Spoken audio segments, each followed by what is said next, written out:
Goeiemôre aan almal wat vanmôre inskakel by ons oggenddiens. Ons wil regtig vir u sê welkom vanmôre by hierdie diens. Mag die Here ook vir u seën en mag u ook die waarheid in hierdie diens ook vanmôre in u hart bære. Ek wil ook vra dat u vir ons die Bybel sal nader trek en dit oopmaak by Psalm 142 wat ons dan ook later in die diens sal lees. Ons is besig met die reeks Waar was God toe dit seer gemaak het? En ons gaan vanmôre met die 4de deel van hierdie reeks, die ontbloting van verborgde pyn. Verlede Sondag het jy geluister na die tema, die stilte van emosionele pyn. En die prediker het met jy gedeel oor die wonde wat mense met hulle saamdra in stilte. Daardie wonde wat nie hanteer word nie en wat soms baie pyn aan u veroorsaak, emosionele pyn wat u dan met u saamdra, omdat u dit verberg, omdat u dit wegsteek, omdat u dit verborge hou. Ons wil vanmôre kyk na die tema, die ontbloting van emosionele pyn, om nou hierdie pyn oop te maak, te erken en te herken en daarmee te deel. Eugene Kennedy het iets baie kosbaar geskrywe rakende hierdie twee temas, die ontbloting van verborgde pyn en die emosionele van emosionele pyn, en hy wil vir ons iets baie kosbaar daardeur sê. Wanneer jy volgende keer weer jou hand uitsteek om 'n drankie of 'n verdowingsmiddel teen emosionele pyn te neem, trek jou hand terug en vra jouself af of jy nie 'n slag die pyn of eensaamheid in die oë moet kyk nie. Deur Jesus se opstanding uit die dood is daar veel groter krag in ons vrygestel as wat ons kan dink, en ons sal dit dalk nooit ontdek of benut as ons nie die pyn met oop oë binnegaan en uitvind watter innerlike krag al die tyd tot ons beskikking was nie. Hulle wat nooit leer om met pyn te leef nie, maak hulle self steeds meer weerloos en vreesbevange teen die aanslag van die pyn. En hier bring hy hierdie twee kontraste, naamlik stilte versus ontbloting, bring hy by mekaar om vir ons te sê dat ons nie in stilte ons pyn moet dra nie, maar dat ons by 'n plek moet kom waar ons dit ontbloot.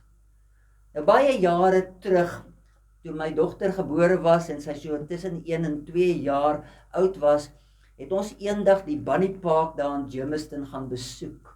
Daar skilpaaie en ganse en eende en 'n klomp ander diere. En terwyl ons stap, was daar kom ons 'n groot skilpad tee wat besig was om te stap. Almarie, my dogter, het toe nou gesê ons moet nader gaan en sy het toe 'n grassie gevat en dit op sy kop gesteek en toe trek hy sy kop in en sy sê vir my, pappa, nou wat gebeur nou hier? En ek sê toe vir haar, wel, ek dink hy het seer gekry want die grassie of die stokkie was skerp geweest en nou voel hy veilig daar binne. En hy gaan nou nie dadelik uitkom nie want hy het seer gekry en ons moet nou maar wag om te sien wat gebeur. Ek sê toe vir haar, kom ons stap 'n eentjie vorentoe, dan gaan lê ons plat op die grond en dan kyk ons na hierdie skilpad en dan wag ons om te kyk of hy sy kop weer gaan uitsteek. Dit het 'n hele rukkie geneem, maar toe kon ons later sien dat hy sy kop stadig na buite toe uitsteek en later het hy weer begin loop. En soos dit met baie mense, hulle onttrek hulle, want hulle lewe in hierdie pyn, want hulle bou mure in plaas van brûe. Miljoene der miljoene mense weens die verskeidenheid van pyn wat hulle meegemaak het. Hulle is vreesagtig, hulle is verward, hulle het seer, hulle lewe in eensaamheid, onwetend dat hulle self weerhou van bevryding, van verlossing, om weer werklik te lewe. Daarom is dit so belangrik dat jy en ek ons pyn moet hanteer. Mense belewe die onvermoë om hulle gevoelens nie te ontbloot nie, en daarom leef hulle in stilte, in pyn. En ons weet daar's verskeie redes wat dit veroorsaak het. Maar weet jy, God het nooit bedoel dat jy en ek in pyn, innerlike emosionele pyn, moet bly lewe nie. Waarom het Jesus dan gesterwe? En Jesus het gesterwe as die groot geneesheer, dat jy en ek bevryding kan vind. Daar's 'n baie kosbare lied wat sê, something beautiful, something good. All my confusion he understood. All I had to offer him was brokenness and strife, but he made something beautiful of my life. Dit is wanneer daar bevryding kom en genesing kom. Daarom dat Psalm 147 vers 3 vir ons die volgende sê, He heals the broken-hearted and he bind up their wounds. He healed the broken-hearted. Ons vind dit dieselfde met Jesaja 53 vers 5. Hy is terwille van ons oortredinge deurboor. Terwille van ons ongeregtighede is hy verbrysel. Die straf wat vir ons die vrede aanbring was op hom. En dan deur sy wonde het daar vir ons genesing gekom. As dit nie plaasvind nie, kan Christene, wedergebore kinders, dan sukkel hulle om 'n loflied vir die Here te sing. Hulle het nie regtig vreugde in hulle lewe nie.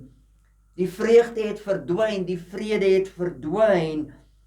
En daarom is dit so belangrik dat ons dit moet verstaan om na Jesus toe te kom.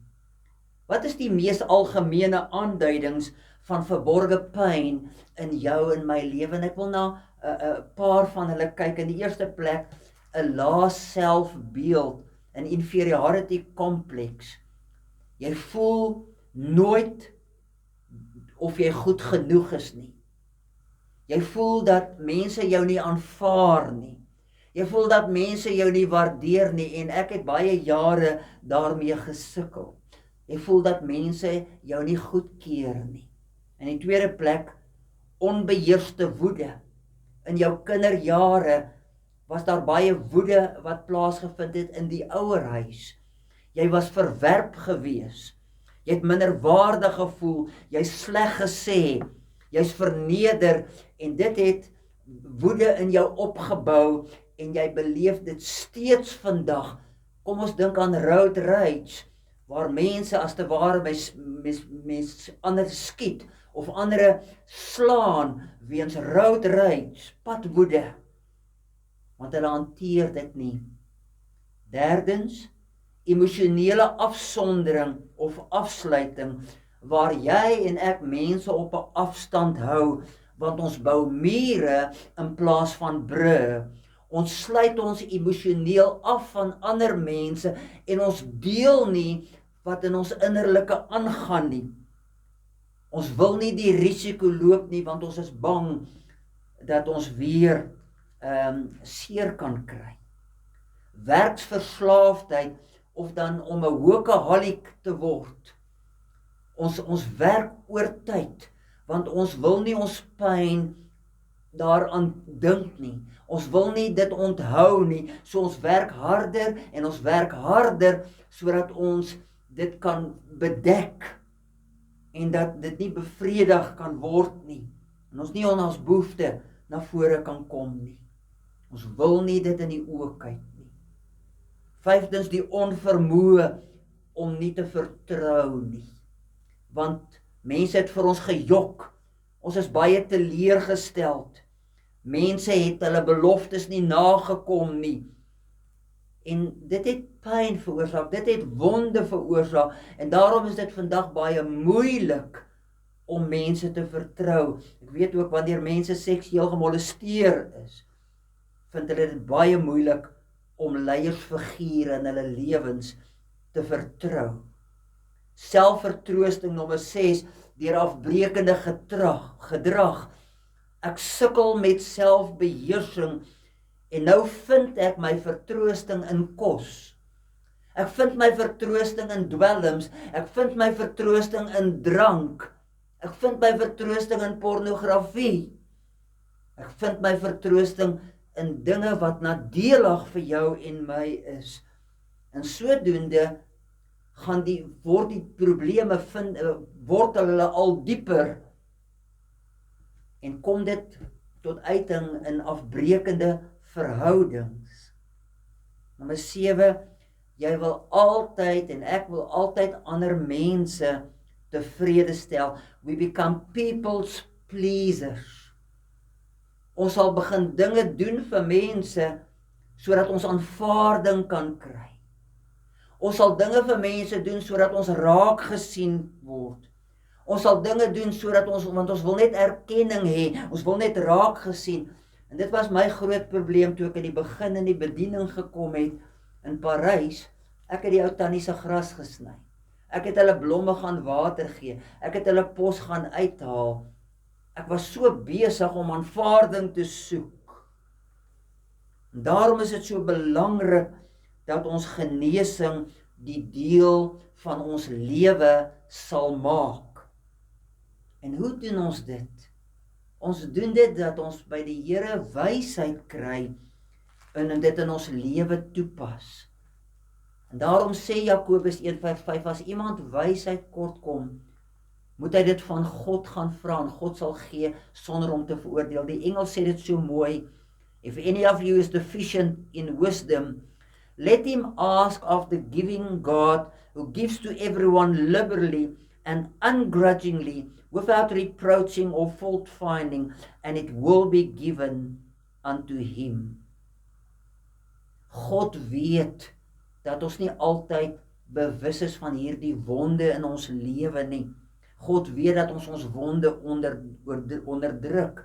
En daarom is dit belangrik dat hy ons wil help om hierdie wonde te ontrafel, om ons emosies te ontrafel, en hy wil vir ons wysheid gee om die regte ding te doen, sodat ons self ons eie lewens begin ondersoek en hierdie wonde vind en daarmee deel.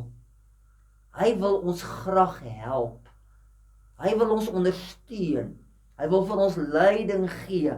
Hy wil vir ons insig gee. En daarom kan ons hom vra, Here, gee vir my genade en help vir my om deur hierdie wonde te werk, sodat ek genesing kan kry.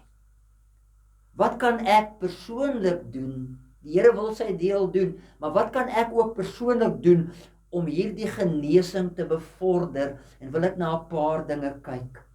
In die eerste plek wil die Here hê dat ek hom moet vertrou. Psalm 147 vers 3. Hy genees die gebrokenes van hart en hy verbind hulle wonde. Hy wil hê dat jy en ek hom vertrou en na hom toe kom, sodat hy ons kan help met hierdie wonde en genesing vind. In die tweede plek kan ons ook 'n wyse beraader raadpleeg wat met die gees en die sieldimensie werk om vir jou te help. Jesaja 50 vers 4. Die Here God het my geleer om die regte woorde te gebruik, sodat ek die wat moeg is, kan moed in praat.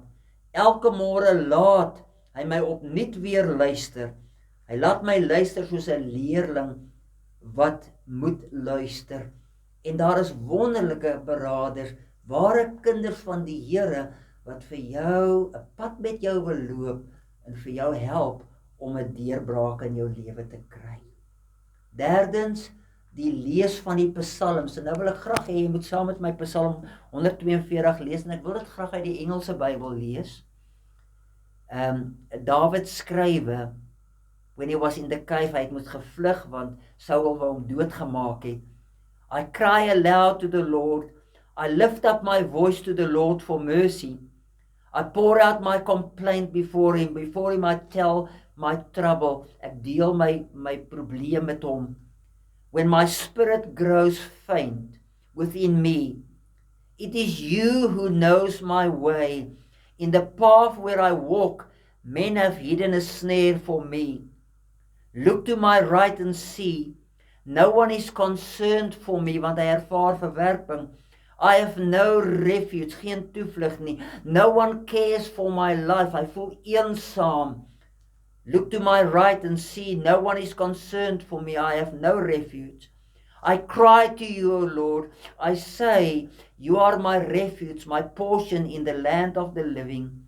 Listen to my cry, for I am desperate in need. Rescue me from those who pursue me, for they are too strong for me. Set me free from my prison, that I may praise your name. Then the righteous will gather about me because of your goodness to me. En kan ons leer by Dawid in die psalms. Vierdens, deur te erken dat ek wel wonde het en dat ek hierdie wonde moet aanspreek. En ons sien dit in Lukas 15 vers 17 en 1 Johannes 1 vers 9 waar ek my wond herken en daarmee begin werk. Lukas 15 vers 17 sit die verlore seun in die varkhok want daar was hongersnood. En ek dink hy dalk die pele van die vark, hy het verlang na die pele van die vark om dit te eet. En dan gebeur daar iets wonderlik in vers 17, hy sê ek sal opstaan en na my pa toe gaan en vir hom vra maak my een van jou huurlinge, want hy het geweet hoe wonderlik sy pa met die slawe te werk. Hy het herken en erken dat hy in 'n krisis sit. En toe sê hy ek sal opstaan en hy het na sy pa gaan. Dieselfde met 1 Johannes 1 vers 9. As ons sondes bely, nou hierdie woordjie bely, die Griekse woordjie is homologio, wat letterlik die volgende beteken, om jou wond of jou probleem te herken, om dit te erken en dan om tot aksie oor te gaan. En dis wat ons met ons wonde moet doen, ons moet dit herken en tot aksie oorgaan. En dan punt nommer 5, ons moet leer om te vergewe. Nou ek weet dis nie maklik nie. Ons sukkel almal daarmee. Ek en my sussie het nou die dag verlede naweek sit ons in gesprek en ons praat oor dinge wat ons sukkel om te vergewe. En sy sê vir my, Jackie, hier is hierdie persoon, ek kan hom net nie vergewe nie. En ek deel met haar ook met my situasie, dat ek worstel ook met 'n persoon wat ek maar sukkel om te vergewe, maar ek het geleer om vir daai persoon te bid. En om gereeld vir daardie persoon te bid, dat die Here ook in my hart sal werk. En daarom is Lukas 6 vers 37 so belangrik. Spreek vry en julle sal vrygespreek word. En die Here kan eers sy volle werking doen as ons hierdie in ons lewe toepas om ander vry te spreek, dan word ons ook vrygespreek. Nou waarom is dit nodig om die seerkry van die verlede na die oppervlakte te bring? Dit is baie nodig. Sodra 'n persoon, jy en ek, begin om die dinge, ons wonde en ons pyn te ontdek, wat ons voorheen nooit raak gesien het of nooit ontdek het nie, begin ons bevryding ervaar. Ons weet dit is baie moeilik om te verander, want die Here wil hê ons moet verander. Sodra 'n persoon begin besef waarom hy in sy lewe so lank afgesluit het, en hy begin daar werk, begin daar wonderlike dinge in jou en my lewe plaasvind. En daarom sê Psalm 51 vers 8, hierdie ongelooflike woorde in Psalm 51 vers 8. Maar u verwag opregtheid diep in 'n mens se hart. Laat ek dan diep in my binneste weet hoe ek wil dat ek moet lewe. Laat my weer blydskap en vreugde belewe. En dit is die wonderlike, as die Here ons innerlik genees en ons innerlik bevry, dan word ons weer die mens, want dan belewe ons vreugde en blydskap in ons binneste, omdat hy ons heel maak. Ons moet die wond erken, ons moet die pyn deel. Ek wil afsluit met Jesaja 61 vers 1 en 2. Dit het die Here Jesus kom deel. Nou dis 'n profetiese gedeelte wat ons in Jesaja 61 vers 1 en 2 vind, maar dit word ook in Lukas 4 vers 18 en 19, toe die Here Jesus in die sinagoge was. Die Gees van die Here is op my, omdat hy my gesalf het, om die evangelie aan die armes te bring.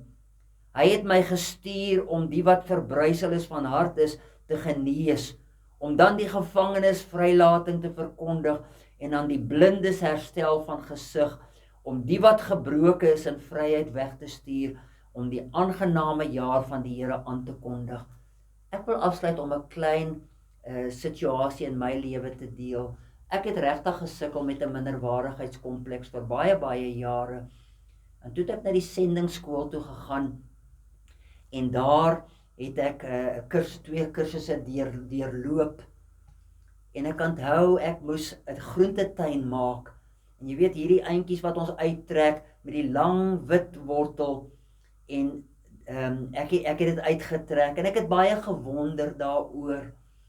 En toe het my beraader na my toe gekom en by my kom sit, en hy het met my hierdie kom deel, en hy het toe 'n versie met my kom deel, wat vir my werklike openbaring kom gee het, naamlik Psalm 139 vers 14.